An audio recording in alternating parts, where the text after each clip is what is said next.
자, 그럼 이번 시간에 우리가 설치한 웹서버의 요모조모를 좀 살펴보면서 웹서버라는 것이 무엇일까? 또 인터넷이라는 것은 어떻게 동작하는가? 이런 것들에 대한 이해를 넘어서서 익숙해지는 시간을 가져보도록 하겠습니다. 자, 저는 화면을 두 개로 쪼개놨는데요. 하나는 우리가 웹서버를 설치한 직후에 자동으로 열렸던 웹페이지고요. 또 오른쪽은 파인더입니다. 그래서 여기 왼쪽에 있는 이 웹페이지가 지금 화면에 출력되고 있는데, 그렇다면 이 웹페이지는 결국에 HTML이란 말이에요. 그럼 이 HTML은 도대체 어디에 있는 것일까? 자, 여러분, 그 응용 프로그램이라고 하는 폴더가 있을 겁니다. 영문판은 애플리케이션이고요. 그 중에 우리가 설치한 MAMP 스택으로 시작하는 디렉토리가 있을 건데요.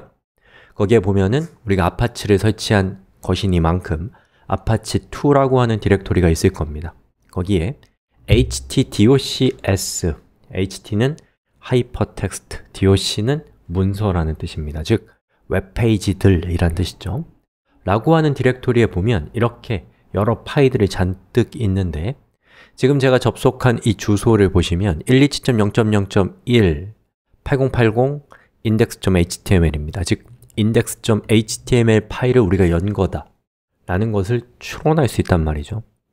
그렇다면 이 index.html 파일은 누구이냐? 바로 얘입니다. 그럼 제가 그걸 증명하기 위해서 이 파일의 이름을 제가 index2.html로 바꿨습니다. 자, 그리고 리로드를 하면 보시는 것처럼 파일을 찾을 수 없다라고 뜨죠. 그리고 여기 있는 index를 2로 바꾸면 보시는 것처럼 다시 파일을 찾을 수가 있습니다. 자, 이것을 통해서 우리가 추론할 수 있는 것은 이렇게 생긴 주소로 우리가 접속했을 때 여기에 나오는 이 파일은 어디에 있냐? 애플리케이션 밑에, 응용 프로그램 밑에, MAMP 스택의 디렉토리 밑에, apache2의 디렉토리 밑에 htdocs라고 하는 디렉토리 안에 그 파일들이 저장되어 있다라는 것을 알 수가 있습니다. 추론을 통해서요. 자, 그럼 이론적으로 한번 이 상황을 정리해 봅시다. 자, 제가 주소창에다가 http //127.0.0.18080 index.html 이라고 입력했을 때 어떤 일이 일어나는지를 이론적으로 확인해 봐요.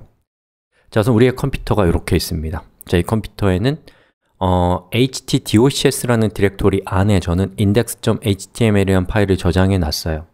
사실은 제가 저장한 게 아니라 우리가 비트나미를 통해서 아파치를 깔면 비트나미가 그 디렉토리 안에 저 파일을 넣어 놓습니다. 자, 그 다음 이 컴퓨터에는 지금 두 개의 프로그램이 깔려 있습니다. 하나는 웹브라우저고 하나는 웹서버입니다. 자, 여기서 여러분이 주목하셔야 될 것은 저기 있는 127.0.0.1이라고 하는 것이 뭐냐입니다.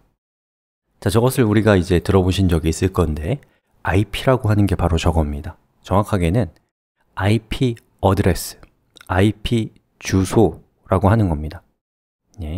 그리고 거기서 IP는 인터넷 규약이란 뜻의 인터넷 프로토콜의 약자입니다. 그래서 IP 어드레스라는 것은 무엇이냐면 인터넷상에 존재하는 인터넷에 연결되어 있는 각각의 컴퓨터들의 고유한 주소라고 할 수 있습니다. 여러분이 친구에게 전화를 걸려면 친구의 전화번호를 알아야 되는 것처럼 여러분의 웹브라우저로 어떤 웹서버에 접속하려면 그 웹서버가 설치되어 있는 컴퓨터의 IP 어드레스를 알아야 됩니다. 물론 우리는 현실에서는 IP 어드레스를 쓰기보다는 도메인을 많이 쓰지만 이 두 가지는 아주 밀접한 관계이고 다만 우리 수업은 도메인은 다루지 않기 때문에 여러분은 IP만 보시면 됩니다. 자, 아무튼 자, 그러면 이렇게 하면 어떤 일이 생기냐면 그 전에 8080이라고 되어 있는 거 보이시죠? 저 8080이라는 것은 포트라는 거거든요. 그래서 저 8080은 우리가 맥에는 이미 웹서버가 깔려 있었어요. 근데 우리가 시스템의 어떤 편의성을 위해서 거기에다가 웹서버를 하나 더 깔았단 말이에요. 하나의 컴퓨터에 웹서버가 두 개가 되면 혼란스럽잖아요, 그죠? 그래서 두 번째 설치한 웹서버를 첫 번째 원래 있었던 웹서버와 구분하기 위해서 8080이라는 걸 뒤에다 붙여준 거예요. 저렇게 접속하면 우리가 두 번째 우리가 설치한 웹서버에 접속하는 거고, 저게 없으면 원래 웹서버에 접속하는 겁니다.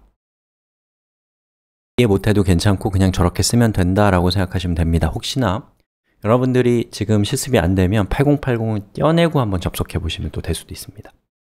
좀 혼란스럽죠?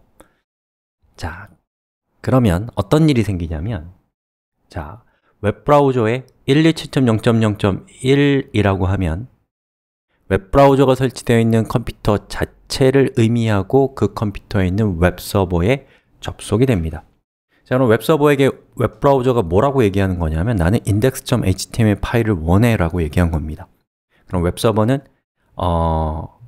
같은 컴퓨터에 설치되어 있는 htdocs라는 디렉토리에서 index.html 파일을 찾아서 그 파일을 웹브라우저에게 보내주면 웹브라우저가 그 파일을 받아서, 그 파일을 받는 게 아니죠. 그 파일에 저장되어 있던 코드를 받아서 그것을 해석해서 웹페이지에 표시해 주게 됩니다.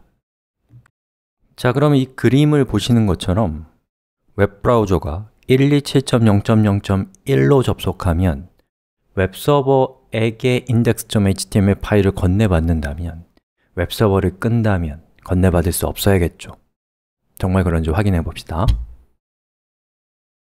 자, 저는 기존의 index.html 파일을 2로 바꿔놨거든요. 다시 원복을 시킬게요. 그리고 이것도 이렇게 원상복귀를 하고, 그 다음에 여기 있는 그 비트나무 매니저라고 하는 프로그램에서 manage servers로 가서 아파치 웹서버라는 프로그램을 스탑해서 꺼볼게요. 그리고 리로드 했을 때 웹페이지가 열리나요? 안 열리죠. 왜냐? 웹서버라는 프로그램이 꺼졌기 때문에 전달받을 수가 없게 되는 겁니다. 자, 그럼 다시 꺼놨던 웹서버를 켜겠습니다. 자, 켰어요. 리로드 잘 됐죠? 자, 그리고 저는 웹페이지를 웹브라우저를 하나 더 킬게요. 비교할 게 있어서요. 그리고 왼쪽은 우리가 HTTP, 이거 생략 가능합니다. 127.0.0.1로 접속했을 때의 화면이고, 오른쪽에서는 커맨드 알파벳 O키를 눌러서 응용 프로그램 밑에 MAMP 스택 밑에 아파치 2 밑에 htdocs 디렉토리에서 index.html 파일을 직접 선택해서 열었을 때의 화면을 놓고 한번 비교해 봅시다. 어때요? 내용이 같은가요? 다른가요? 완전히 같습니다. 하지만 이 왼쪽은 앞에가 http로 시작하고 오른쪽은 앞에가 파일로 시작합니다. 그리고 왼쪽은 IP 어드레스를 사용하고 있고 오른쪽은 파일이 위치하고 있는 경로를 직접 지정하고 있어요. 그럼 우리 이 둘 사이에는 어떤 차이가 있는가를 살펴보면서 좀 더 익숙해져 봅시다. 자, 우선 http // 라고 하는 주소는 이런 상태입니다. 우리 컴퓨터에는 웹브라우저와 웹서버가 동시에 설치되어 있고 우리는 웹서버를 경유해서 index.html 파일을 전달받아서 그것을 웹브라우저에 뿌려주고 있습니다. 또 다른 케이스. 자, 보시는 것처럼 파일을 직접 열었습니다. 그리고 앞에는 파일.땡땡으로 시작합니다. 자, 이 경우에는 어떤 상황이냐면 웹브라우저가 물론 우리 깔려있긴 하지만 웹브라우저는 웹서버를 통하지 않고 직접 index.html 파일을 읽어서 화면에 표시하는 겁니다. 차이가 있죠. 같은 컴퓨터에 웹브라우저, 웹서버가 모두 설치되어 있다면 결과는 다르겠지만 우리가 지금 하려고 하는 것은 인터넷을 통해서 두 대의 컴퓨터가, 한 대는 웹브라우저, 한 대는 웹서버가 설치되어서 주고받으려면 각각의 역할에 맞는 프로그램이 깔려 있어야 되거든요. 자, 그래서 왼쪽에 있는 HTTP라고 하는 저 약자가 뭐의 약자냐면 Hypertext 웹페이지라는 뜻입니다. Transfer Protocol, Transfer는 전송하다, 프로토콜은 규약이라는 뜻입니다. 즉, 웹페이지를 전송하기 위해서 고안된 통신 규약이라는 뜻이에요. 그래서 이걸 이용하시면 여러분이 이제 인터넷 환경에서는 완전히 다른 차원으로 갈 수 있게 되죠. 아직까지는 똑같지만요. 자, 그러면 우리 대충 인터넷 또 웹이 어떻게 동작하는지 127.0.0.1이 뭔지 알았으니까 이제 우리 지금까지 작업했던 소스 코드를 htdocs로 옮겨서 이제 실습을 할 준비를 좀 해봅시다. 자, 보시는 것처럼 오른쪽 화면을 보시면 아래쪽은 지금까지 우리가 작업해왔던 소스 코드가 위치하고 있는 디렉토리, 위쪽은 htdocs입니다. 자, 그러면 저는 기존에 있었던 htdocs의 파일들을 삭제했고요.